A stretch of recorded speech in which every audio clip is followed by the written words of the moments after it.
뇌졸중이나 심근경색은 단정적으로 얘기할 수 있는 건 멸종이 가능한 병이에요. 안 생기게 만든 방법이 명백하게 있어요. 뇌졸중이 평생 안 생기게 만드는 게 신경과나 신경외과 선생님들이 굶어 죽는다 하더라도 여러분들의 건강을 위해서 이게 가장 바람직한 방법이 아닌가. 이 팁이란 건 뭐냐면, 안녕하십니까, 건강해진 구독자 여러분. 이번에 뇌가 멈추기 전에라는 신간을 저술한 서울대학교 병원 신경과 이승훈 교수입니다. 뇌출혈이 더 위험합니다. 뇌경색의 사망률은 한 5% 정도입니다. 그런데 뇌출혈은 40% 정도 됩니다. 굉장히 중요한 장기들은 대부분 장기 자체가 압력이 세요. 특히 근육은 거의 돌덩어리 수준으로 굉장히 압력이 세서 혈관벽을 터지지 못하게 지지하는 힘을 줍니다. 근데 뇌는 그냥 물이에요. 비중이 거의 물과 같은 상태여서 혈관벽에 힘이 더 셉니다. 이게 파열될 만한 상황이면 그냥 파열돼 버립니다. 이 물과 같은 뇌와 압력이 평형될 때까지 터져요. 그러니까 작은 혈관이 터져도 큰 혈종이 돼 버립니다. 또 한 가지는 뇌세포가 우리 몸에서 가장 약한 세포입니다. 침입을 받았을 때 제일 일찍 죽어요. 뇌세포를 가장 보호하기 위해서 우리 몸은 엄청나게 많은 애를 써오게 진화를 했습니다. 우리 몸에서 가장 두꺼운 두개골, 뇌까지 3개의 막을 씌우고 심지어 뇌 척수액을 넣어가지고 뇌를 이렇게 둥둥 띄워놔서 부력까지 줘요. 어떻게든 뇌를 보호하기 위한 별짓을 다 하고 있는데, 그럼에도 불구하고 출혈이 생겼을 때, 출혈이라고 하는 경우는 여러분들이 이제 이런 데 다치게 된 뻐근한 이유가 혈관 밖으로 혈액이 나왔을 때 그 조직에서 혈액을 낯설어 하기 때문에 그렇습니다. 그러니까 혈액은 혈관 안에서만 돌아야 돼요. 그 혈관 안에서 적혈구는 혈관 밖을 나오지 말고 산소를 주고, 혈장은 여러 영양분을 주고 받고 노폐물 받고 이래야 됩니다. 사건이 있을 때만 백혈구가 혈관 밖을 나가서 이제 염증이라는 작용을 벌어지게 되는데, 갑자기 혈관벽이 뚝이 터지는 바람에 와르르 홍수처럼 들어가게 됩니다. 우리 몸의 이 조직들은 이 적혈구 안에 있는 헤모글로빈을 되게 무서워해요. 이 헤모글로빈이 되게 몸에 좋을 거라고 생각하시지만 이게 독성을 가지고 있습니다. 모든 조직에 대해서. 그래서 얘네들이 신경 독성을 가지고 있으면서 신경세포가 죽기 시작을 해요. 두 번째로 혈장이 여기 나오게 되면 터졌구나 하면서 이제 혈전을 만든다고 했잖아요. 이 혈전을 만들 때 마지막 결정적인 스롬빈이라고 하는 혈장 단백질이 또 역시 독성을 줍니다. 이런 독성을 줄 때 이제 우리 몸에서 어떻게 반응하냐면, 외부에 적이 침입했다고 생각을 해요. 혈액에 있는 백혈구가 가서 잡아먹어 버립니다. 잡아먹는 과정을 우리가 염증이라고 해요. 외부 물질만 골라내서 잡아먹는 게 아니라 오염됐다고 생각하는 부위는 다 잡아먹어요. 잡아먹으면서 또 약간 염증이 더 벌어지기도 하는 거예요. 그러니까 우리가 달리다 넘어져 무릎을 까졌는데 여기를 제대로 소독을 안 해가지고 어릴 때 보면 이렇게 농이 생기고 막 그러잖아요. 그 농이 뭐냐면 더러운 게 아니고 그 균들을 죽이기 위해서 혈관 바깥으로 빠져나간 백혈구들이 싸우고 전사한 시체예요. 자기 몸 성분입니다. 농 자체도 나중에 또 염증을 일으킬 수 있으니까 빼야 되는 게 맞는 거죠. 이런 과정이 뇌출혈일 때 벌어져요. 혈액이 외부 물질이라고 생각하고 마구 혈액을 잡아먹는 과정에서 뇌세포가 파괴되는 일이 벌어집니다.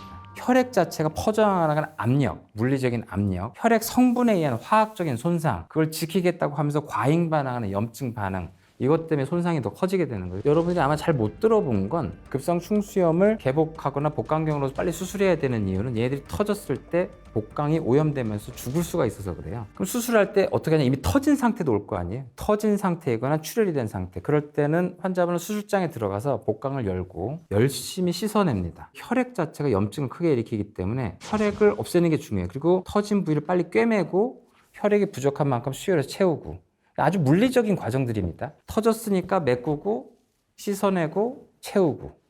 뇌가 그게 안 돼요. 뇌가 그게 안 되는 이유는 출혈 자체로 인해서 빈혈이 생길 정도가 아니라서 채울 필요는 없는데 씻어낼 수가 없어요. 씻어내겠다고 하는 순간 뇌가 다 망가집니다. 이 뇌의 비중은 물과 거의 비슷하다고 했기 때문에 뇌를 열고 이거를 혈액을 닦겠다고 하는 순간 뇌가 다 죽어요. 시도도 해서는 안 되는 거라는 거죠. 그러니까 사실 뇌는 혈액이 오염된 다음에 자정작용에 의해서 좋아지든지 아니면 아주 강력한 항염증제를 쓰는 방법밖에 없다. 그래서 뇌출혈이 우리가 물리적으로, 직관적으로, 당연히 논리적으로 할 수 있는 그런 시술 방법을 뇌에서는 할 수 없다는 게 굉장히 중요한 문제가 됩니다. 그 영역은 나중에 이제 복구하기도 거의 외상과 같은 상태로 이제 완전히 구멍이 나고 망가지는 경우가 많기 때문에 뇌출혈이 기본적으로 굉장히 훨씬 더 안 좋은 질환이라고 말씀드릴 수가 있는 거죠. 뇌출혈은 다 안타까운데요. 사실 제일 안타까운 부분은 이분들은 애초에 만약에 조기 진단했으면 동맥류를 발견할 수 있어요. 뇌출혈을 또 둘로 나누면 뇌 조직 안에서 작은 혈관이 터지는 뇌실질 출혈이 있고요. 뇌 바깥쪽을 돌아다니는 큰 혈관이 터지는 지주막하 출혈이 있는데 지주막하 출혈의 사망률은 40에서 50% 정도. 꽤 젊은 나이 때 40, 50대 때 급사를 할 수 있는 굉장히 심각한 출혈이 이제 지주막하 출혈이고요. 85%가 동맥류라는 게 파열돼서 생겨요. 큰 혈관이 탄력성이 좋기 때문에 풍선처럼 부풀어 오르는 거예요. 근데 혈관벽은 이걸 보고서 터뜨리면 안 되니까 혈관 세포들이 증식을 하면서 점점 이게 커나가게 돼요. 커질수록 파열될 가능성이 높아지는 거예요. 혈관이라는 거는 증상을 느끼지를 못해요. 막 진짜 몇 센티미터가 되는 동맥류도 CT 보고 놀래는데 환자는 전혀 못 느끼고 살았던 경우가 대부분이거든요. 이런 것들을 미리 알 방법이 있느냐? 지금의 현대의학 기술로 미리 발견이 가능하다. 본인이 40대를 넘어간다면 MRA라는 걸 찍습니다. MRA. MRI라고 보통 얘기하는 거는 뇌의 조직 자체를 찍는 거고요. MRA라고 하는 건 혈관만 찍는 겁니다. 이 MRA 기술이 굉장히 발전돼 있어서 찍게 되면 그 안에 이제 부풀어온 동맥류를 아주 작은 사이즈에서부터 발견할 수 있게 됩니다. 만약에 큰 상태, 터질 우려가 있는 상태로 발견됐다라고 하면 우리가 혈관주 용술을 통해 들어서 거기 안에다 코일을 넣어서 막아버리게 되면 그게 터지는 가능성을 평생 막아버릴 수가 있게 됩니다. 조금 비싸더라도 한번 해보시는 게 낫지 않나. 다른 나라는 정말 너무 비싸서 엄두도 못 나거든요. 한국만 할 수 있습니다. 이 팁이란 건 뭐냐면 대개 대학병원에 오시면 제일 좋은 걸 찍는다고 생각해서 굳이 많은 돈을 들여서 찍으시는데 이 얘기를 하면 내가 원장님한테 혼나는 거 아닌가 싶은데 3차 병원에서 찍는 게 제일 비쌉니다. 가장 비싸게 비급여 진료비가 대부분 책정돼 있어요. 이렇게까지 얘기하면 안 되겠는데. 혼날 것 같은데. 만약에 본인이 보는 목표가 정말 뇌에 굉장히 정밀한 대학병원급의 판독이 필요하다. 근데 그 정도 되면 잘 급여 진료가 필요하죠.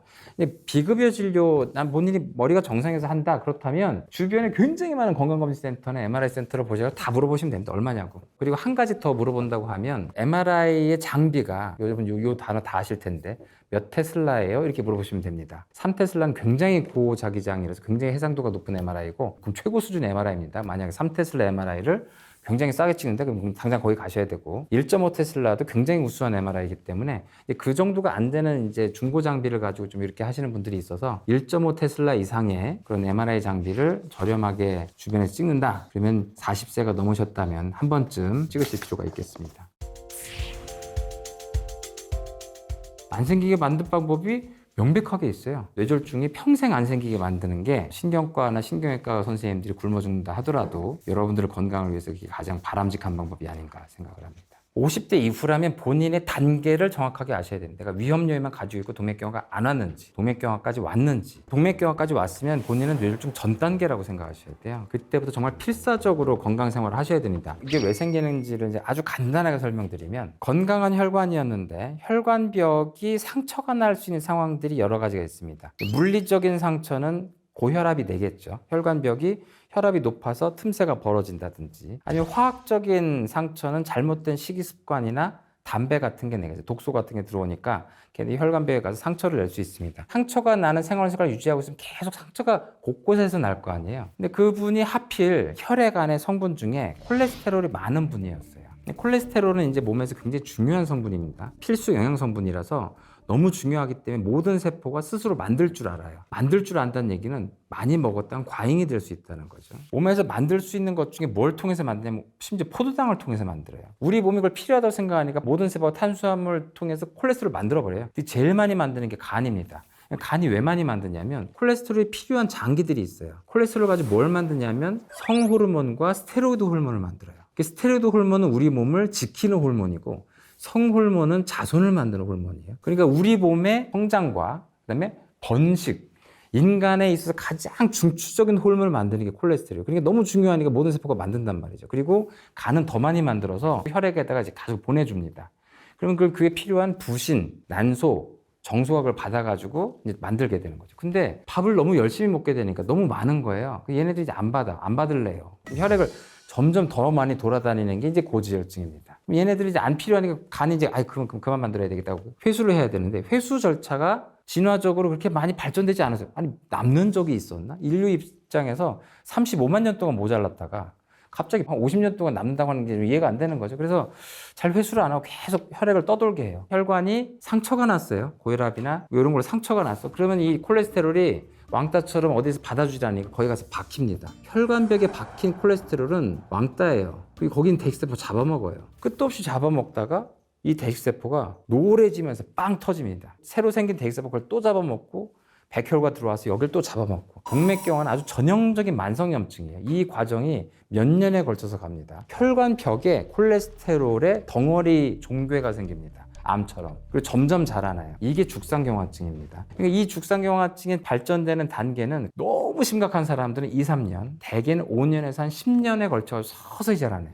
전혀 못 느낍니다. 자기가 느낄 수가 없는데 이 죽상경화증이 혈관벽을 막을 수 있는 상태가 돼도 별 문제가 없다가 콜레스테롤이 들어있기 때문에 흐물흐물해요. 혈압 때문에 빵 터질 때가 있어요. 안쪽에서 빵 터지면 지저분한 콜레스테롤 덩어리가 이 혈관벽을 막 넘쳐나겠죠. 혈소판이 이걸 보고서 출혈이네 라고 착각을 하고 혈전을 만들기 시작합니다. 20년 동안 혈관벽을 서서히 막으면서 아무 문제 없던 이 동맥경화가 30분 만에 갑자기 혈전 때문에 혈관이 막히는 상황이 생기는 게 뇌경색인 거죠. 제일 중요한 건 동맥경화조차 만들면 안 된다. 동맥경화를 키우는 요인이 당뇨, 애초에 생기게 만드는 게 고혈압, 담배, 콜레스테롤이 여기를 재료를 만들고 이게 다 이제 논리적인 과학적인 원인들에 해당되는 위험 요인들이에요. 홀로 있을 때도 이런 걸 만들 가능성들이 있는데 중첩돼 있으면 더 빨리 다 만든단 말이에요. 그러니까 얘네들이 있으면 나는 온몸의 모든 혈관에서 동맥경화가 생길 수 있겠구나 라고 생각을 하고 가장 간단하게 한 동맥경화 검사는 경동맥 초음파를 합니다. 경동맥을 봤을 때 동맥경화 어느 정도다 라고 하면 이걸 지표로 삼는 거예요. 여기가 위험하다라고 보는 게 아니라 여기가 이 정도라면 당신의 몸 전체의 동맥경화가 어느 정도겠군요 라고 추정을 하는 건강검진 검사예요. 가장 간단한 해가 되지 않은 경동맥 초음파로 봤을 때 어느 정도 진행된 동맥경화가 있으면 당신 몸은 굉장히 아작나 있는 상태겠는데 지금 2단계에서 굉장히 심각한 상태야. 만약에 그런 걸 해봤는데 없다, 깨끗하다, 그러면 몸 전체에 동맥경화 없을 가능성이 높은 겁니다. 딴 데 있을 수도 있지만 위험 요인이 있다. 그럼 위험 요인 철저하게 관리해서 동맥경화로 넘어가지 않아야 되는 거고, 그럼 위험 요인을 더 관리하지 않으면 동맥경화가 커집니다. 위험 요인을 더 철저하게 관리하고 이미 사건이 생겼으면 그때는 이걸 터질 수 있는 동맥경화가 몸에 우구르글 하다고 봐야 되는 거예요. 본인의 단계에 맞춰서 과학적으로 증명된 처방에 맞춰서 하면은 그 단계에서 멈출 수가 있어요. 2단계에서 멈춰도 본인은 죽을 때까지 뇌졸중이 안 생기는 사람이에요.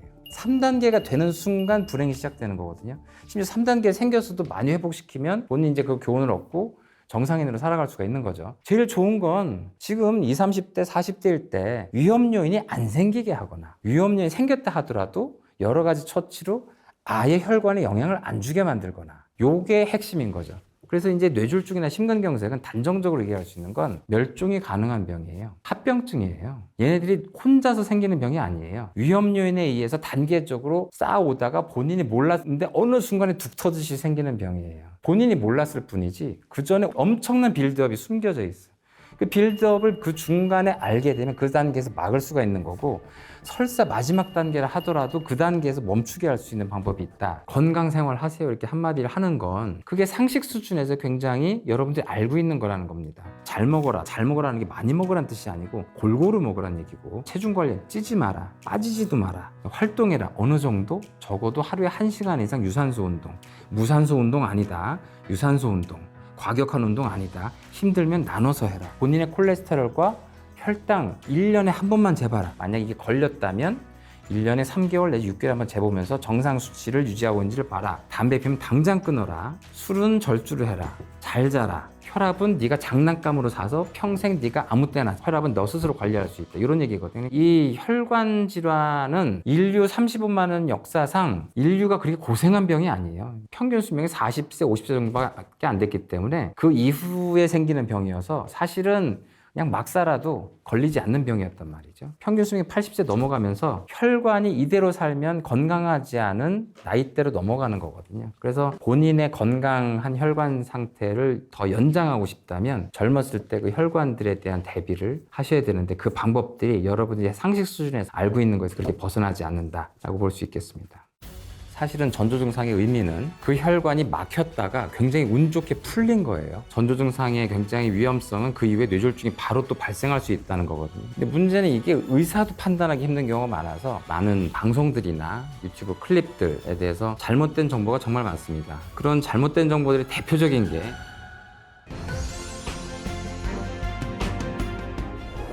이 뇌졸중은 발생률은 우리나라에서 1년에 한 11만 건 정도 발생하는데요. 발생률이 조금씩 늘고 있습니다. 사망률도 한 20% 가까이 되고 장애율이 30-40% 된다는 것은 굉장히 무서운 질환이라고 할 수는 있습니다. 뇌졸중이라는 말 자체는 이제 뇌가 요건 이제 갑작이라는 의미고요. 중은 가운데 중자지만 이건 타격을 의미하는 얘기거든요. 그래서 뇌가 갑자기 타격을 받는다. 외상을 제외한 병을 말합니다. 뇌가 자발적으로 스스로 생기려면 혈관적인 게 갑자기 생기는 유일한 원인이거든요. 혈관이 갑자기 막혀서 괴사가 되는 상황을 뇌경색, 터지는 상황을 뇌출혈, 이렇게 두 가지로 분류해서 얘기하고 있습니다. 제 인생에서 특별히 어떤 게 안타깝냐라고 하면은 초기에 이제 뇌졸중이 발생한 상황에서도 응급치료나 아니면 적절한 치료로 환자분의 장애 정도를 많이 회복시킬 수 있는 경우가 많습니다. 전조증상의 굉장히 위험성은 그 이후에 뇌졸중이 바로 또 발생할 수 있다는 거거든요. 근데 전조증상이 왔는데 그걸 무시하고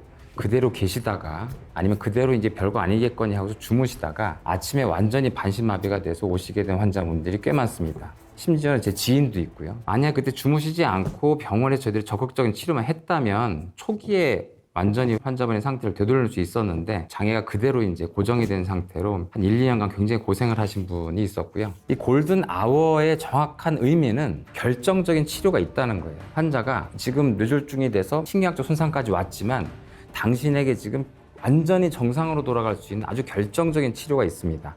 그 치료가 효용 가능한 시간대입니다. 정맥 주사로 주는 혈전 용해술은 4.5시간이고요. 뇌로 직접 들어가서 혈전을 제거하는 방법은 6시간 정도 내에 해야 된다. 그 시간이 지나면 시술이 불가능하냐? 아닙니다. 시술은 똑같습니다. 시술 자체는 다 꺼낼 수 있는데요.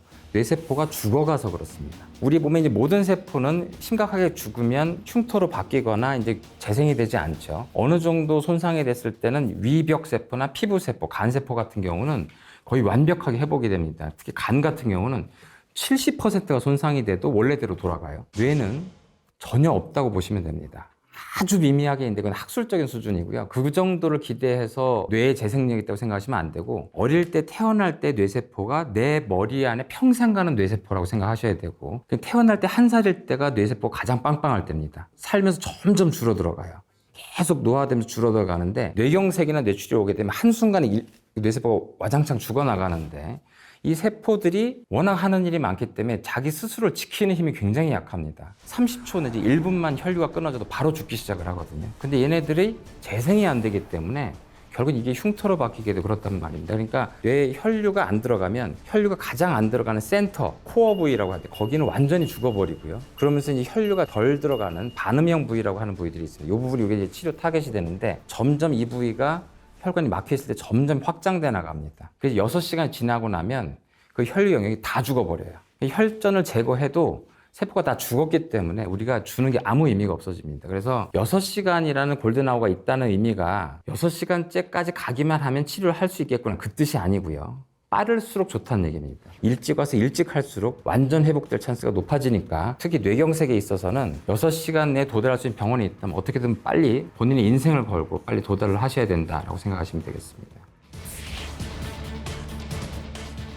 사실 간이나 신장이나 장경색 같은 게 작게 생기면 우리가 그걸 알 수가 없습니다. 근데 뇌경색은 뇌가 우리 몸을 다 관장하는 기관이기 때문에 조금만 경색이 와도 우리가 금방 증상을 알게 되는 경우가 많아서 경색 자체가 증상으로 느낄 가능성이 훨씬 더 많다. 이 뇌졸중 증상에 대해서 일단 오해하시면 안 되는 게 전조 증상에 대한 많은 방송들이나 유튜브 클립들에 대해서 잘못된 정보가 정말 많습니다. 그런 잘못된 정보들이 대표적인 게 오랫동안 머리가 아프거나 아니면 오랫동안 내가 만성적으로 어지러웠다. 요즘 내가 컨디션이 안 좋다. 몸에 힘이 없다. 눈꺼풀이 떨린다. 입이 한쪽으로 힘이 안 들어간다. 뭐 이런 식의 증상들을 많이 얘기하십니다. 사실 뇌졸중 환자는 갑자기 신경학적 증상이 생기는 것이라서 만성적으로 오랫동안 있어왔던 증상은 일단 기본적으로 많지가 않습니다. 전조 증상이 생기는 경우도 사실은 전조 증상의 의미는 그 혈관이 막혔다가 굉장히 운 좋게 풀린 거예요. 그러니까 뇌졸중의 전조 증상은 뇌졸중의 증상과 완전히 동일합니다. 그래서 뇌졸중의 증상을 알면 전조 증상도 이해할 수 있는데 뇌졸중의 증상 자체가 한쪽 반신의 마비, 힘이 안 들어간다든지 팔다리가 안 들린다든지 한쪽 반신의 감각 이상, 여기가 남의 몸 같다든지 갑자기 말이 안 나온다든지 말이 이해가 안 된다든지 아니면 시야가 갑자기 흐려지거나 한눈이 안 보이거나 아니면 갑자기 어지러워서 비틀비틀대거나 하는 증상들이 갑자기 급작스럽게 심하게 오는 게 대부분 뇌졸중 증상입니다. 근데 그 증상이 왔다가 없어지면 그게 전조 증상이고요. 그럼 그 혈관이 막혔다가 굉장히 운 좋게 풀린 거기 때문에 당장 병원에 오셔야 됩니다. 왜냐하면 거기에 이제 동맥경화라는 전구병변이 있어서 혈전이 생겼다 풀린 것이기 때문에 언제든지 다시 생길 수 있거든요. 그랬다가 풀렸기 때문에 내가 지금 컨디션이 잠깐 안 좋았나? 내가 꿈을 꿨나? 착각을 했나? 이렇게 좀 좋게 생각하시는 분들이 있어요. 그러다가 결국엔 주무시고 난 다음에 큰 뇌졸중을 맞게 되고 이렇게 문제가 되는 경우가 있습니다. 병원에만 오시면 전조 증상 단계에서 차단할 수가 있습니다. 그러니까 전조 증상의 중요성은 뇌졸중 증상과 동일하다. 일반적으로 평상시에 알고 있는 만성적인 두통 어지럼증 증상이 아니다. 두통이 머리에서 느끼는 증상이기 때문에 이게 분명히 뇌의 어떤 혈관의 문제를 알려줄 거라고 생각하는 거죠. 그게 좀 잘못됐다고 과학적으로 얘기할 수 있는 거는 뇌는 사실은 스스로의 통증을 못 느끼는 장기입니다. 굉장히 독특하게도. 뇌 바깥에 있는 뇌막이 통증을 느끼고요. 뇌 혈관 벽들이 느낄 수 있어요. 뇌 자체는 못 느껴요. 우리가 두통을 느끼는 거의 대다수는 뇌 혈관의 운동 기능 이상이 있거나 아니면 뇌막의 압박 징후 내지는 근육통입니다. 그래서 대부분은 사실은 뇌가 아니고 뼈 바깥에 있는 근육통을 두통으로 느끼면서 뇌 안의 통증으로 잘못 오해하시는 경우가 많은데요. 사실 우리가 느끼는 통증이 어떤 장기를 정확하게 알려주는 게 아니기 때문에 대부분의 만성적인 두통은 뇌졸중의 전조 증상이 아닙니다. 만약에 뇌출혈인데 전조 증상 같은 경우는 지주막하 출혈일 때 일부 환자한테 생길 수가 있습니다. 지주막하 출혈은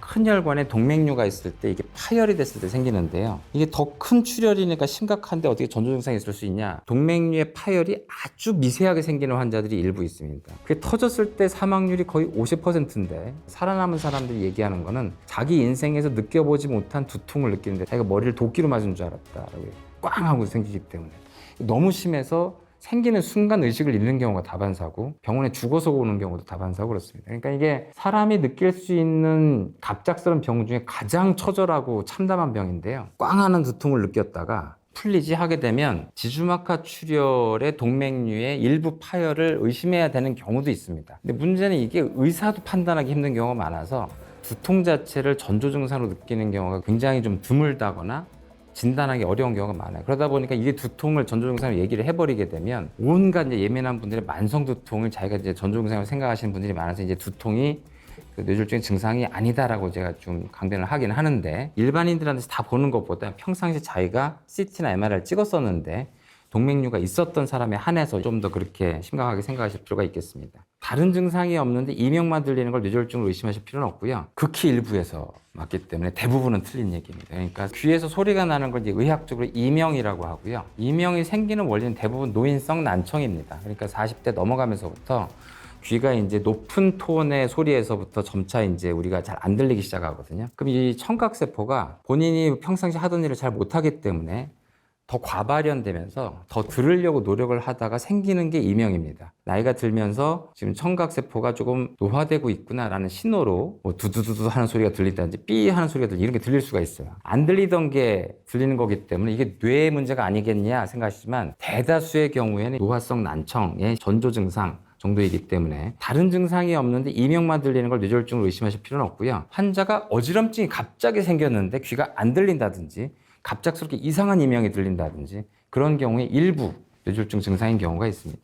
전조 증상을 너무 강조하면 이제 모든 사람들이 공포감을 가질 수 있고 또 사실 어떻게 보면 일시적인 컨디션 이상으로 생긴 신경학적 이상을 뇌졸중의 증상으로 오인할 수가 있는 것이기 때문에 어떤 사람이 전조 증상을 두려워해야 되느냐 이게 더 중요한 부분인 것 같아요. 그러니까 0단계 건강한 사람이 아무런 위험 요인도 없었는데 뇌졸중 증상이 생길 가능성은 정말 희박합니다. 그러니까 이제 30대 이전에 그럴 가능성은 없다. 위험 요인도 없고 술, 담배도 안 하시던 분들이. 근데 30대 이후, 특히 40대 이후에 어느 정도 위험 요인이 있다. 내가 고혈압이 있거나 당뇨가 있거나 고지혈증 한 가지라도 있는데 아니면 내가 술, 담배를 건강에 해칠 정도로 좀 해왔었는데 몸에 갑작스럽게 그런 기능 이상이 생겼다고 하면 뇌졸중을 첫머리에 두고 뇌졸중이라고 생각하고 응급실로 오시는 게 좋습니다. 뇌졸중은 외래로 오시는 질환이 아닙니다. 사실 제가 뇌졸중이 걱정돼서 외래로 오시는 분들을 보면 보자마자 이거는 지금 치료할 단계가 아니다라고 말씀을 드리는데요.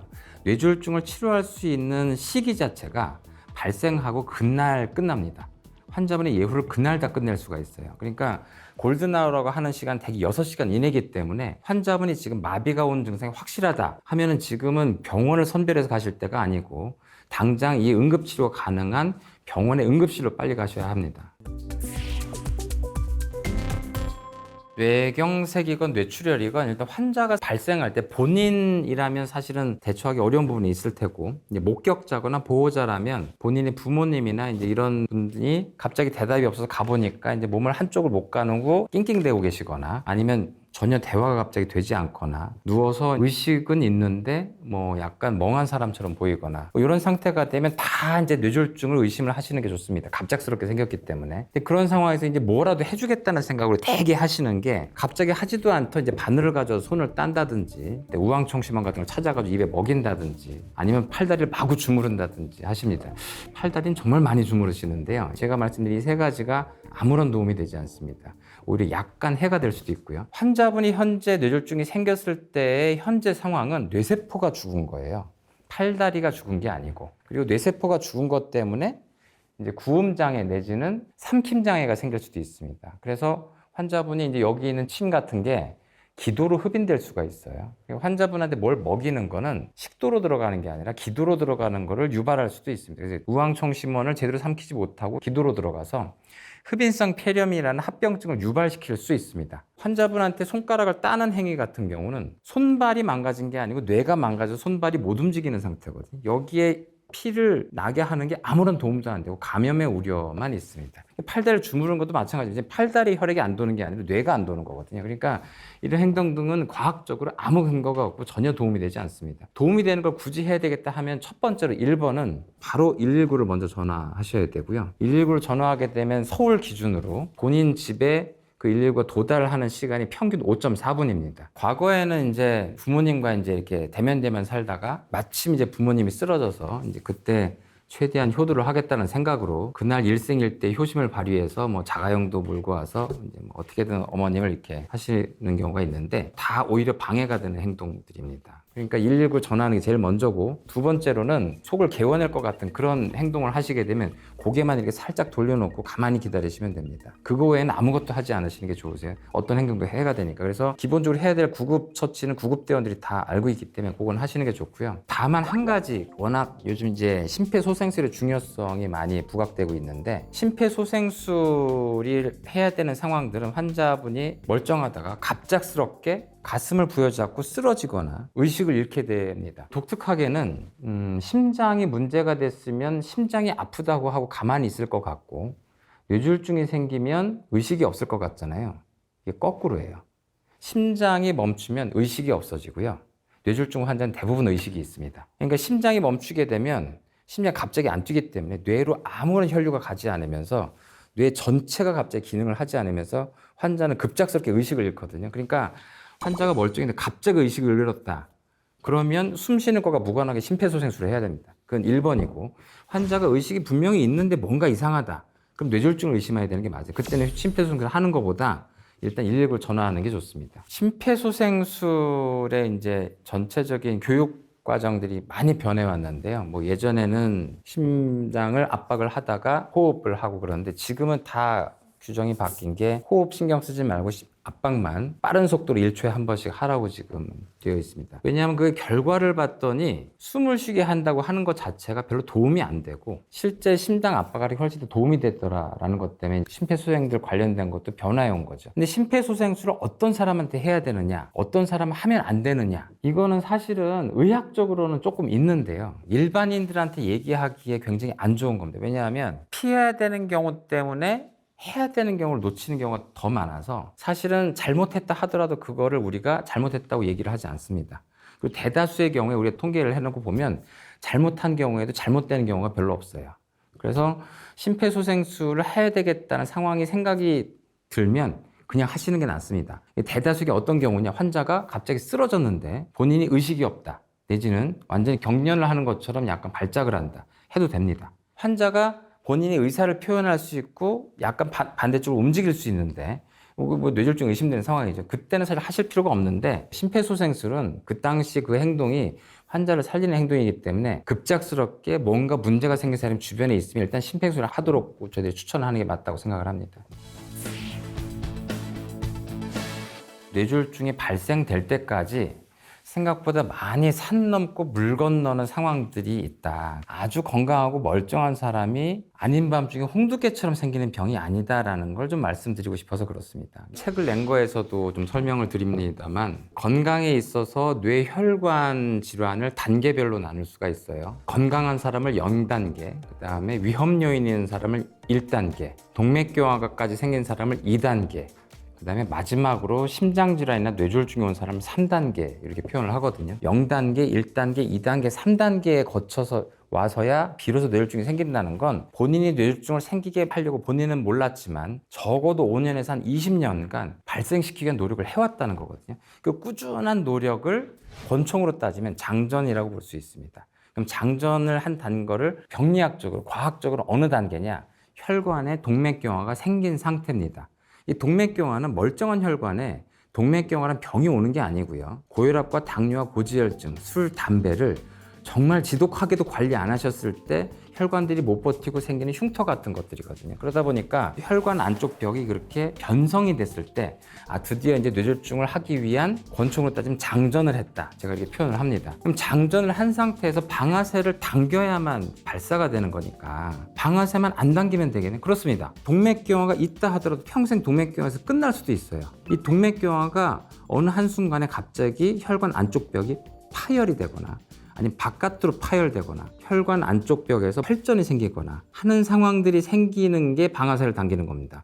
이 방아쇠를 당기는 상황은 어느 날 갑자기 예고를 하지 않고 생길 수도 있는데 조금 전조가 되는 상황들을 본인이 만드는 경우들이 많습니다. 그러니까 이미 굉장히 안 좋은 결정적인 동맥경화 상태에서 최근 들어서 굉장히 오랫동안 과로를 했다. 잠을 잘 못 잤다. 일을 너무 힘들게 했다. 아니면 안 하던 운동을 너무 급작스럽게 많이 심하게 했다. 최근에 부모님이 상을 당했을 때 굉장히 너무 슬프고 힘들어서 감정적으로 격동적인 생활을 지금 한두 달 동안 이렇게 하고 있었던 그런 분들이 딱 그 상황일 때 안 좋았던 동맥경화가 파열되거나 혈전이 생긴 일이 생길 수가 있습니다. 그게 이제 방아쇠를 거는 거죠. 인생을 살면서 많은 일들이 생길 수가 있기 때문에 방아쇠를 당기지 말라고 할 수가 없어요. 제일 중요한 건 본인이 장전이 됐는지 알아야 되는 거죠. 그러니까 평상시에 본인이 그런 위험 요인을 가지고 있었는지, 그래서 장전시킬 만한 상황인지, 아니면 그걸 관리 안 해서 이미 장전을 했는지, 그걸 본인이 이제 아는 게 굉장히 중요하다라고 말씀드릴 수가 있겠습니다. 수은 혈압기를 의사 선생님이 재줘야만 내가 진짜 혈압이다라고 착각하시는 분들이 있어요. 의사 선생님한테 내가 혈압을 재는 걸 받는다는 싱숭생숭 하는 순간 혈압이 10에서 20 올라가십니다. 고혈압은 병원에 와서 진단하는 게 아니고 팔뚝 혈압계로 집에서 잽니다. 내가 머리가 아픈데 혈압, 그땐 재는 게 아니고 그땐 안 재는 겁니다. 집에서 언제 재느냐? 혈압은 의사 입장에서도 굉장히 어려운 겁니다. 나쁜 의사 입장에서는 고혈압약을 처방하고 싶다. 그러면 고혈압을 쉽게 환자들한테 만들 수 있어요. 이 환자가 병원에 오는 순간 고혈압이 됩니다. 대부분. 평상시 혈압보다 10에서 15 정도 올라가요. 사실 병원에서 재는 혈압은 의사 입장에선 참고만 해야 됩니다. 그 혈압은 절대 환자에 해당되는 혈압이 아니고 만약 많이 올라갔다면 그걸로 이제 환자분 혈압 상태를 봐야 되는 거죠. 이 환자한테 가장 우리가 정확한 혈압이라고 하는 건 24시간 동안 환자 혈압 감시하는 게 있어요. 이걸 채워놓고 하루 활동을 하면 자동으로 기록한 다음에 일중 변동을 보고 몇 %가 하루 중에 고혈압이었다 이렇게 나오게 하는 검사가 있거든요. 근데 이걸 저렴한 검사지만 누구나 하라고 할 수는 없기 때문에 평상시에 할 수 있는 건 집에서 본인이 혈압을 재는 겁니다. 이 혈액의 압력을 물로 환산을 하면 거의 10m거든요. 만약 혈압계를 물로 만들면 10m짜리를 만들어야 돼요. 못 만들잖아요. 그래서 좀 액체인데도 좀 무거워가지고 좀 압력을 좀 적당히 반영하는 거 없나 했던 게 수은이었던 거예요. 그래서 수은으로 혈압계를 만들어 수은이 14cm 올라가는 압력이다 해서 140mm 머큐리라는 단위가 나오게 됐던 거죠. 근데 이거를 하다 보니까 수은 혈압기를 의사 선생님이 재줘야만 내가 진짜 혈압이다라고 착각하시는 분들이 있어요. 의사 선생님한테 내가 혈압을 재는 걸 받는다는 싱숭생숭 하는 순간 혈압이 10에서 20 올라가십니다. 수은 혈압기를 의사가 청진결하는 순간 아주 정확하게 하는 게 아니기 때문에 여러 가지 이유로 오차가 생길 수가 있어요. 수은 혈압계보다 더 정확하게 거의 동등하게 만드는 전자혈압계들이 다 나왔어요. 그래서 여러분들이 혈압을 잴 때 수은 혈압계는 찾지 마십시오. 그러니까 뭐 있으면 잰다 하더라도 오히려 덜 정확하게 재겠네라고 생각하셔야 되고, 고혈압은 병원에 와서 진단하는 게 아니고 스스로 진단하는 것이고, 현재로서 팔뚝혈압계가 가장 정확하고요. 팔뚝혈압계로 집에서 잽니다. 집에서 언제 재느냐? 하루에도 일중 변동이 있어요.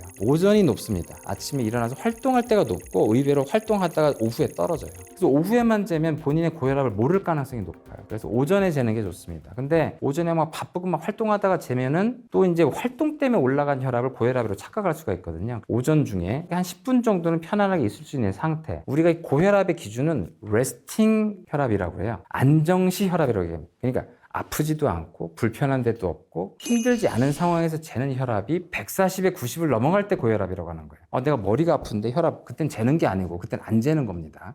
아무 증상이 없다. 그럼 집에서 10분 정도 괜찮네 하고서 이제 식탁에 가서 이제 가지고 있는 혈압기를 꺼내서 버튼 누르고 가만히 계시면 혈압을 재겠죠. 그럼 그걸 지우세요. 한 번 더 누르십시오. 두 번째 재는 혈압을 본인의 혈압이라고 생각을 하십시오. 이걸 매일 하시면, 이게 장난감처럼 생각하시면 누구보다 자기가 가장 정확한 혈압을 알게 되는 거예요. 그러니까 팔뚝혈압기를 그걸 한다라고 생각을 하십시오. 팔뚝혈압기는 비싼 거 살 필요 없이 5만 원 수준에 다 인증받은 혈압계들이 대부분 많이 있으니까 6만 원 넘어가는 거 사지 마시고 인터넷에서 저렴한 혈압계 사셔서 집에서 진단하시기 바랍니다. 안 좋은 식습관이라고 말하기가 되게 애매한 게, 그러니까 사람들에게 건강 식단을 알려주고 평생 지중해 식단이나 한식 중에서 가장 담백한 것만 먹으라고 하면 누가 그렇게 먹겠어요? 어쩌다 삼겹살도 먹어야 되고 어쩌다 술도 마셔야 되는 거잖아요. 건강 식단에 대한 인식이 되게 중요한 거죠. 전반적으로 내가 건강 식단을 유지하겠다. 가장 기본적으로 물어보는 뭘 먹어야 되고 먹지 말아야 돼요에 대해서는 많은 이제 유튜브 클립이나 뭐 책이나 이런 데 보면 짜게 먹는 거 고혈압 관계가 없다. 제가 또 어디선가 얘기를 했는데 또 관계가 없다 이렇게 약간 그렇게 결론 난 것처럼 되어 있어가지고 애매한데, 짜게 먹으면 혈압이 올라갑니다. 근데 혈압이 올라가는 이유를 잘 몰랐어요. 이해가 안 됐거든요. 그걸 굉장히 단순하게 삼투압이라는 게 이제 물을 끌고 가는 결정들이 있습니다. 그 중에 대표적인 게 나트륨, 소듐이에요. 소금 성분의 나트륨이 물을 굉장히 많이 끌고 갑니다. 이걸 많이 먹으면 물이 많아지니까 혈압 올라가는 거 아니야? 라는 굉장히 비과학적인 얘기를 했거든요. 근데 사실 그게 말이 안 되는 게, 소금을 많이 먹어도 우리 몸은 전해질 균형을 이루기 때문에 소금을 배출해요.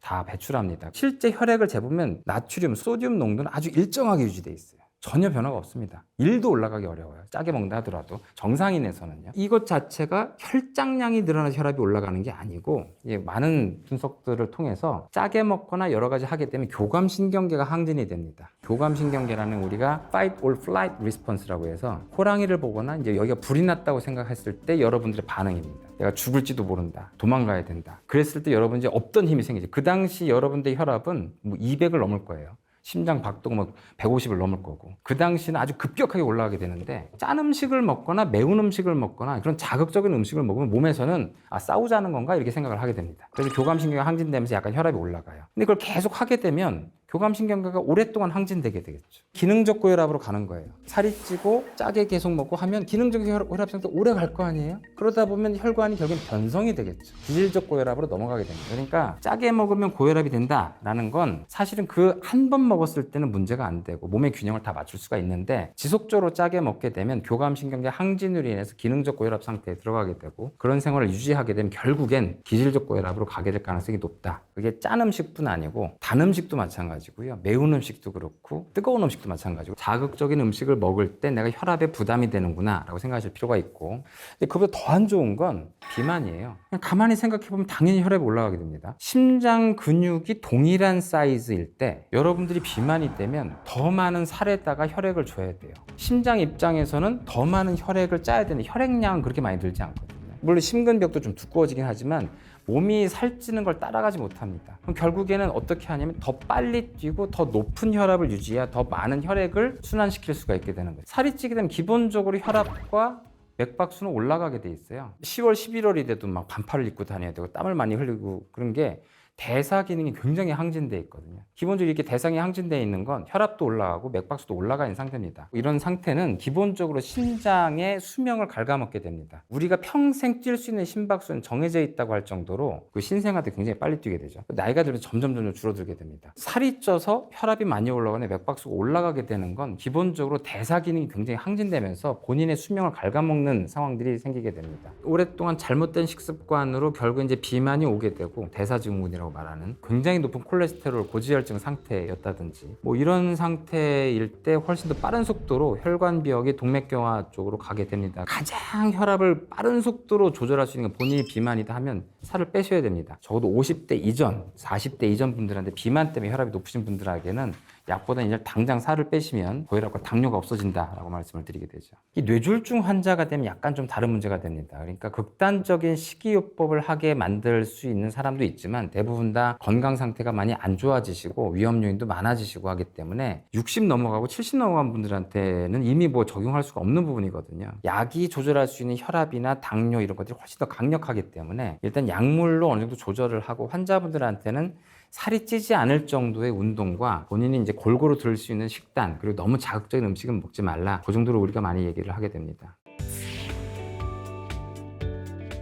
아스피린은 기본적으로 바이엘이라고 하는 제약회사가 과거에 한방 회사였던 거죠. 그러니까 이게 버드나무 껍질에서 추출해가지고 만든 약물이거든요. 그러니까 사실 그 당시에는 천연물 신약이었던 거죠. 뭐 그때는 다 천연물 신약이거든요. 온통 다 천연물인데 사실 우리가 알고 있는 굉장히 많은 약물들이 다 천연물에서 온 것들인데 그거를 개발한 다음에 약을 먹였더니 환자들한테 보니까 이제 멍도 들고 심지어 출혈도 생기고 이런 게 있으면서 뭐 때문에 생기는 거지 공부를 하다가 이걸 먹었더니 혈전이 좀 덜 생기는 것 같아요. 뇌졸중에 심근경색도 예방되는 것 같아 라고 하는 경험적인 학습을 하게 됩니다. 그러다 보니 나중에 약리학이 발전되면서 이 약성분이 혈소판의 기능을 떨어뜨리는구나 라는 걸 알게 됩니다. 그래서 이게 아스피린 같은 항혈전제, 혈전 용해제가 아닙니다. 항혈전제를 먹게 되면 피를 묽게 한다 라고 이제 잘못 얘기하시는데 피를 묽게 하는 게 아니고요. 우리 몸에 이 혈액 안에는 세포가 세 가지가 있습니다. 적혈구, 백혈구, 혈소판. 적혈구는 120일 동안 산소를 공급하고 백혈구는 하루 이틀 동안 몸의 면역을 담당하고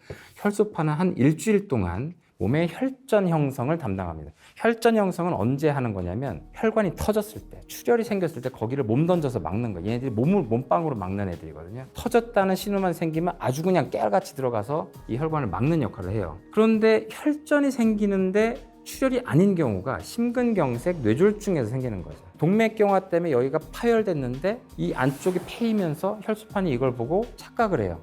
출혈이다. 출혈 아닌데. 그래서 얘네들이 갑자기 이 성분이 안 보일 때까지 마구 혈전을 만들어요. 그리고 혈관이 막혀요. 어이가 없는 상황이기 때문에 이런 동맥경화가 있는 사람한테 아스피린을 먹으면 혈소판이 기능이 떨어집니다. 그래서 혈전을 만들 가능성이 떨어져요. 그래서 이런 동맥경화 있는 사람이 혈전을 만들 상황이 되더라도 혈전을 만들 가능성이 떨어지니까 뇌경색이나 심근경색이 올 가능성이 떨어지는 거예요. 사실 어떤 사람들이 먹어야 되냐? 출혈이 없으면 혈전 경향성이 생기는 사람들이 먹으면 반드시 이득이 됩니다. 근데 우리가 아주 사소한 부딪힘이나 아니면 매운 음식을 먹거나 우리가 비빔밥만 먹어도 위험이 생기거든요. 이 위험이 생기는 과정에서 위가 자극을 받아서 위가 출혈이 될 수도 있어요. 아스피린 먹고 있으면 대량 출혈로 생길 수 있단 말입니다. 그러니까 본인이 혈전 경향성이 없는 사람인데 아스피린을 꾸준히 먹다 보면 위 출혈 문제로 고생하실 수도 있습니다. 이건 명백하게 약이에요. 그러니까 아스피린을 내가 약국에서 그냥 살 수 있다고 해서 기분 따라서 드실 약은 아니고 먹어야 되면 이것도 평생 먹어야 되는 약이고 먹을 필요가 없다면 드시지 않아야 되는 겁니다. 이건 환자분한테 보약처럼 생각하시면 안 된다. 전문 약품으로 생각하셔야 된다. 그렇게 말씀드리고 싶습니다. 남자들이 인생에서 언제 운동을 많이 하냐고 하면은 40대 이후에 많이 하죠. 20, 30대 때 안 하고 대개는 이제 공부 열심히 하고 직장 생활 열심히 하고 회식 열심히 해서 몸 다 망가진 다음에 본인이 직장에서 어느 정도의 이제 위치에 오르고 약간 조절할 수 있을 때 이제 취미 생활을 찾으면서 오히려 그때부터 운동을 하는데 또 과격하게 해가지고 또 이제 문제가 되고 그런 경우도 있습니다. 정말 상상 이상으로 갑자기 운동을 엄청나게 심하게 하시는 분들도 있고요. 본인이 이제 운동을 갑자기 과하게 하는 걸 자랑스럽게 얘기하시는 분들도 있습니다. 근데 이제 운동 자체도 좀 말씀드릴 수 있는 건 우리가 운동을 하게 되면 혈류량의 상당 부분이 근육으로 가게 됩니다. 뇌혈관이 동맥경화 있는 분들은 이미 대다수 심장혈관도 동맥경화가 있어요. 굉장히 많은 운동을 갑작스럽게 할 때 혈액을 근육으로 많이 뺏기게 되면 심장이나 뇌로 올라가는 혈액이 부족해지면서 갑작스러운 심근경색, 급사 내지는 뇌경색이 유발되기도 합니다. 그러니까 그런 걸 감당할 수 있는 수준에서 정상인한테서 심폐 기능을 향진시키기 위한 운동을 하시는 거지 뇌졸중이 생기신 분들은 하루에 1시간 정도 유산소 운동을 꾸준히 할 수 있는 거 한두 번 일주일 정도 하고 나는 이제 충분히 했다 같은 운동이니까 질려서 안 한다 이러시는 분들 많거든요. 본인의 운동을 죽을 때까지 할 수 있는 게 진짜 운동입니다. 꾸준히 할 수 있는 운동을 잘 하는 게 굉장히 중요하다고 생각을 합니다. 아주 간단하게 말씀드릴 수 있는데 커피는 임상 연구가 수월하겠어요? 우리가 허가용 임상시험, 피보탈 클리니컬 트라이얼이라고 하는 것들은 환자들을 동등한 상태로 놓고 한 환자는 위약을 주고 한 환자는 진짜 약을 주어서 변수를 최대한 통제한 다음에 이 약의 효과만 보는 거거든요. 그런데 커피를 임상시험할 수가 없잖아요. 누구는 가짜 커피를 마시고 누구는 진짜 커피를 마신 다음에 3년 동안 지나보게 한다. 이렇게 불가능하단 말이에요. 결국은 대부분 이 연구는 다 서베이예요. 커피 몇 잔이나 마시세요. 그러니까 이분들에 대해서 변수 통제가 하나도 안 돼 있어요. 이 연구들이 결과가 중구난방입니다. 아주 중구난방. 카페인이라고 하는 성분은 명백하게 우리 몸에 없는, 몸에서 느낄 수가 없는 화학 물질이죠. 약으로서 몸에서 반응하는 게 맞는데 그게 이뇨작용도 있고 각성 효과도 있고 여러 가지 효과가 있어서 그 사람한테 좋은 효과도 있고 나쁜 효과도 있어요. 근데 이게 약으로 하기엔 굉장히 미량입니다. 당뇨 환자라고 내가 믹스커피 마셔도 되나요? 죽어도 먹고 싶으면 한 잔을 드세요. 뭐 이렇게 얘기를 하신다면 이게 목숨 걸 일이 아니라는 거죠. 이것보다 당신이 약을 철저하게 먹고 혈당 잘 재고 운동하는 게 더 중요하다는 거죠. 그러니까 커피 같은 경우는 내가 한 4-5잔 마신다. 그것 때문에 막 심계양진이 되고 막 뭐 이것 때문에 잠을 못 잘 정도. 그럼 드시면 안 되는 거예요. 그러니까 커피는 아주 가볍게 본인의 몸 증상에 맞춰서 생각하시면 된다. 한 잔 정도는 무리가 없다라고 보시면 되겠습니다. 고혈압이건 당뇨건 고지혈증이건 증상이 전혀 없어요. 되게 심해질 때까지도 아무 증상이 없어요. 혈압이 200 가까이 돼도 모릅니다. 위험 요인과 동맥경화 있을 때 아무 증상이 없던 사람이 갑자기 약을 먹으면서 어지러워졌어. 다리가 부었어. 나는 이 약을 먹어서 건강을 해치고 있다라고 생각을 하게 되고 이 의사가 돈 때문에 날 약을 처방을 하게 된다. 굉장히 많은 유튜브 클립에서 잘못된 정보들을 주고 있는 경우가 많은데요. 고혈압 약을 제가 먹게 된 이유는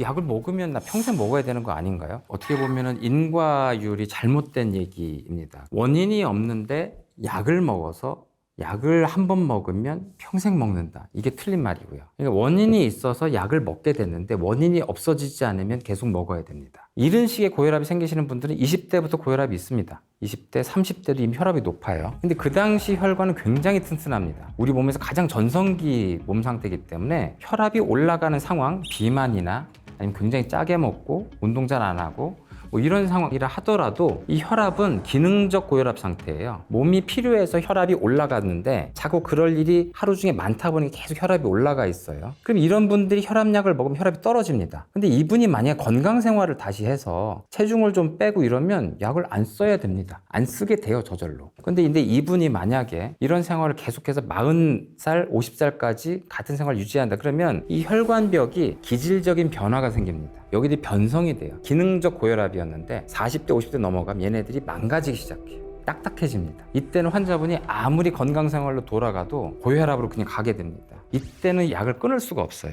그러니까 이미 본인의 위험 요인이 어느 단계까지 왔느냐가 중요해요. 이건 당뇨도 마찬가지예요. 본인이 당뇨가 생길 만한 굉장히 단 음식, 운동 부족과 비만 이런 것들이 겹쳐 있을 때 당뇨가 옵니다. 당뇨약을 급해서 먹을 수도 있어요. 근데 본인이 이걸 깨닫고 살도 빼고 운동을 하면 약을 안 써도 됩니다. 그런데 이 단계를 넘어가서 췌장에서 인슐린 분비능이 떨어지거나 각 세포에서 인슐린에 대한 저항성이 많이 생기게 되면 아무리 건강 생활을 해도 되돌릴 수가 없는 경우가 많이 생겨요.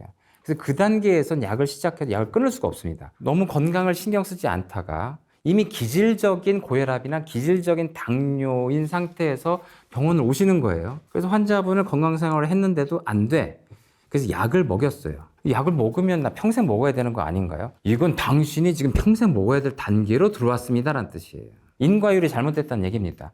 원인이 계속 지속되다가 지금은 약을 먹을 수밖에 없는 상태가 됐다는 거지 원인이 가역적이어서 잠깐 썼다가 끊을 수 있는 상태가 아니라는 거예요. 그러니까 약을 만약에 50대 될 때까지 본인이 고혈압과 당뇨를 방치해서 굉장히 안 좋은 상태로 갔다 평생 먹게 될 가능성이 높습니다. 근데 30, 40대에 내가 고혈압과 당뇨를 발견했는데 건강생활로 내가 지금 돌아갈 수 있지 않겠냐?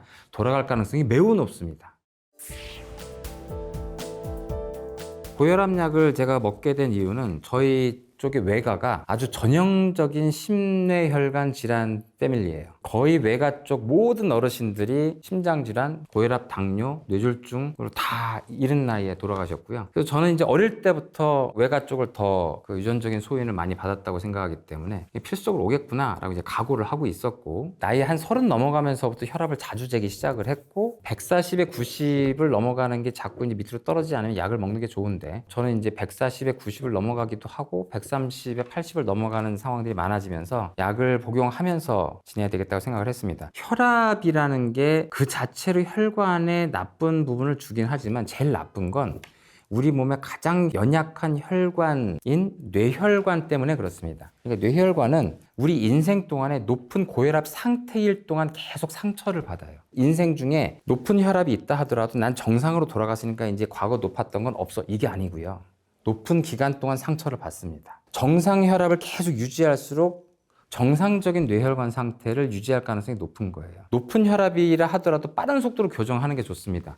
그래서 저는 이른 나이에 약을 좀 적당한 수준을 먹으면서 혈압을 강한 수준으로 억제를 해왔고요. 지금 이제 50이 넘은 나이에서도 약 한 가지 반할 정도로 아주 수월하게 조절을 하고 있습니다. 처음에 기능적으로 높은 혈압으로 유지되다가 그때 혈관 탄력성이 좋으니까 높아도 혈관 상처를 잘 안 받는데, 한 40 넘어가면서부터 기질적으로 여기에 딱딱해지기 시작을 하면 아무리 쉬어도 혈압이 이제 올라가게 되는 상황이 됩니다.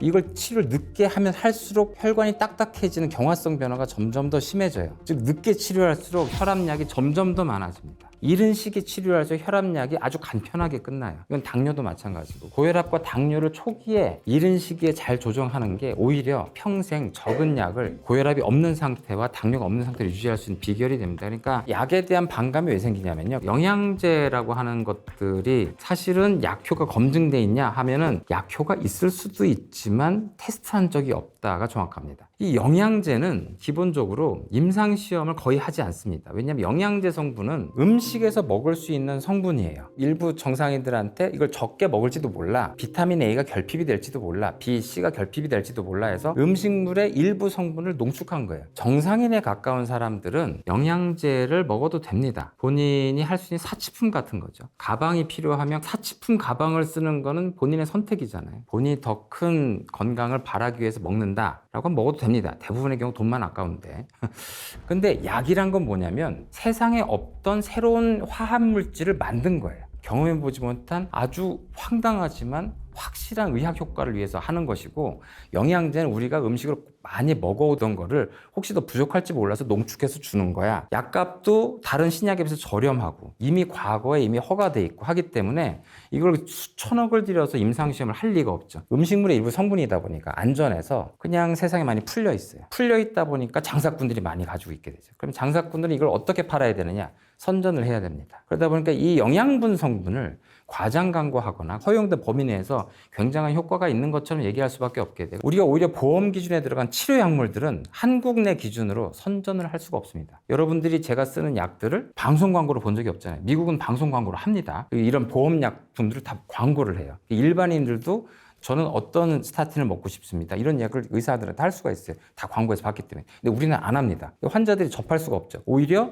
접하는 건 전통약물, 레거시 드럭, 영양제만 보고 옵니다. 그러다 보니까 이 영양제가 정말 좋다는데, 아니면 자기 근처 약국 가서 아니 이거 하나 드시라고 하면서 들었던 약을 굉장히 중요한 약이라고 착각해서 오시는 경우가 많은 거죠. 그러니까 이런 약들은 어떻게 보면 너무 쉽게 먹을 수 있기 때문에 굉장히 쉽게 생각하세요. 오히려 비싸게 불필요하게 연구도 안 된 영양제를 더 신경 쓰는 경우가 많습니다. 사실 우리나라가 과거부터 보약에 대한 그런 선망이나 믿음은 전 세계가 다 있는 건데, 그런 욕구가 지금 영양제로 다 넘어간 거죠. 그러다 보니까 내가 부모님을 위해서 외국 여행 갔다 오면 이제 뭐라도 사오고 이렇게 생각을 하시는데, 실제로 거기에 대한 임상 연구는 우리가 아스피린 정도의 몇십 원짜리 약물의 임상시험에 비교해서 비교할 정도로 아무것도 안 돼 있습니다. 의사 입장에서 이거를 좋다고 얘기하는 게 기본적으로 말이 안 된다. 영양제는 원래 음식물에 있는 성분을 고농축해서 주는 거다 보니까 몸 입장에서는 이분이 좀 과식하셨나 생각을 하고, 많이 들어왔으면 배설하면 됩니다. 어쩌다 모자란데 들어왔으면 반갑네, 그 정도죠. 좀 힘들었는데 갑자기 자연강장제를 줬네, 이렇게 기쁠 수는 있는 거죠. 근데 이게 결정적이진 않은 거예요. 그런데 약물이란 건 이 세포가 죽을지도 모르는, 아니면 결정적으로 지금 결핍이 돼 있거나 지금 당장 어떤 거 해야 되는 것들을 존재하지 않던 화합물질을 만들어서 갑작스레 강제로 주는 거란 말입니다. 그래서 모든 약물은 부작용이 있어요. 모든 약이 부작용이 있어요. 약을 먹게 되면 뭔가 몸에 변화가 생깁니다. 스타틴에 대한 음모론이 더 커지게 된 가장 중요한 이유는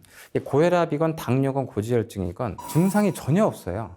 되게 심해질 때까지도 전혀 증상이, 당뇨 같은 경우는 구갈이나 이제 다뇨 같은 증상이 조금 생길 수 있습니다. 대부분 또 증상이 없습니다. 고지혈증은 진짜 아무 증상이 없어요. 콜레스테롤이 높다는 게 자기가 만약 기름기 엄청 많아가지고 끔찍하다고 생각하는데 230대도 모릅니다. 치료 기준으로 따지면 70이하까지 떨어뜨려야 되는 경우도 많은데 전혀 못 느껴요. 혈압이 200 가까이 돼도 모릅니다. 그런데 본인이 이제 머리가 아프면 혈압재 보고 140이다. 아, 네, 혈압 때문에 머리가 아파요 하시는데 거꾸로 얘기하시는 거예요. 머리가 아파서 혈압이 올라갑니다. 고혈압과 당뇨, 고지혈증은 본인의 자각 증상으로 알 방법이 없다고 하셔야 돼요. 내가 평상시에 머리가 아프거나 어지럽거나 컨디션이 안 좋으면 고혈압, 당뇨, 고지혈증이 있는 거야. 절대 연관되지 않습니다. 아무것도 연관되지 않아요. 근데 이분한테 이제 집에서 혈압 재는 걸 보고 이제 수첩을 보고 봤더니 평상시 혈압 140에 90을 자꾸 넘어가요. 혈압약을 먹어야 되겠습니다. 남자, 여자 공이 혈압약을 먹게 되면 기립성 저혈압이 생길 수가 있어서 앉았다 일어날 때 어지러울 수가 있고, 어떤 혈압약은 기침이 나기도 하고 다리가 붓기도 하고, 남자 같은 경우에는 발기라고 하는 성생활에서 굉장히 중요한 능력이 혈액에 의해서, 혈압에 의해서 올라가는 거기 때문에 그 능력이 초기에 많이 떨어집니다. 처음에 일시적으로 오는 것이고 그 다음 적응되다 보면 달라질 수 있는 부분인데도 10년, 20년 뇌 건강을 포기하고 지금 당장에 본인이 몸에 느끼는 증상만 생각하시면서 그렇게 되는 경우가 많죠. 근데 본인이 약을 먹으면 고혈압, 당뇨, 고지혈증 이게 아무 증상도 없고 심지어 동맥경화도 증상이 없기 때문에 나는 멀쩡했는데 나를 왜 약을 먹이냐 했는데 부작용을 느끼기 시작하죠. 의사가 날 죽이려고 하는구나.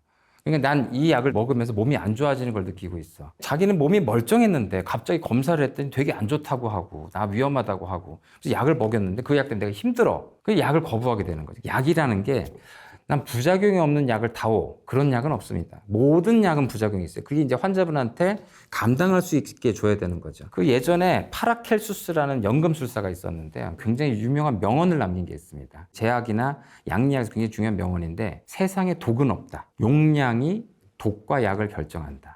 어떤 화학 성분이건 환자한테 필요한 만큼 주면 약이 되고 과하게 주면 독이 된다는 뜻이에요. 모든 화학 성분들을 이걸 슬기롭게 환자들한테 줄 수 있을 만한 성분과 그 용량과 그런 것을 결정하는 과정들이 다 임상시험에서 녹아있는 거기 때문에 그 과정에서 어떤 부작용이 나온다는 것도 다 알고 있어요. 환자분에 따라서 그 부작용을 미리 설명하기도 하고 안 하기도 합니다. 의료의 기술이거든요. 그러니까 환자분들한테 설명을 하면 그것 때문에 약을 못 먹는 분도 있어서 그래서 나중에 와서 내가 이런 게 불편하다 그러면 그럼 부작용입니다 라고 얘기하면 서로 담담하게 얘기해야 됩니다. 이 의사가 날 죽이려고 해서 약을 줘. 그게 아니고 환자분을 생각해서 일부러 얘기를 안 한 걸 수도 있고 얘기를 해서 반드시 각오하고 드셔라 이럴 수도 있습니다. 꼭 먹어야 되는 약은 진짜 목숨 걸고 드셔야 됩니다. 거기에 다 수명과 환자분이 나중에 상황을 다 증명하는 수만 명, 수십만 명, 수백만 명의 데이터가 있는 거예요. 그래서 치료제로 보험 적용된 그런 약물에 대해서는 굉장히 중요하게 생각하셔야 되고 그 부작용을 내가 감당하면서 이 약의 좋은 점을 내가 얻어야 된다. 그 생각을 하셔야 되거든요. 근데 약간 괴로워하면서 그 약을 먹으면 고혈압, 당뇨, 고지혈증이 없는 것처럼 살 수 있게 만들어 놨어요, 이미. 실제 나중에 10년, 20년 뒤에 내가 치매 걸리지 않겠구나, 뇌졸중 걸리지 않겠구나, 급사하지 않겠구나 그거를 기대하고 먹는다면 지금의 약간 불편함을 적응하면서 오히려 즐겁게 먹을 수도 있는데 영양제는 기본적으로 밥에서도 먹는 거기 때문에 기본적으로 아무 부작용이 없어요. 그러니까 오히려 본인 컨디션에 따라서 오늘 내가 컨디션이 좋다고 하면 영양제 때문에 좋다고 착각을 하시면서 이 영양제를 계속 먹어야 되겠다라고 스스로 포지티브한 피드백을 주는 경우가 있는데 그게 과학적인 태도가 아니다. 꼭 필요한 약은 잘 드시면서 지내야 된다 그렇게 생각을 합니다. 대부분의 임상시험은 1990년대 후반부터 2000년대 대부분 진행이 됐어요. 과학적으로 효과 있는지들을 이제 판단하기 시작을 했습니다.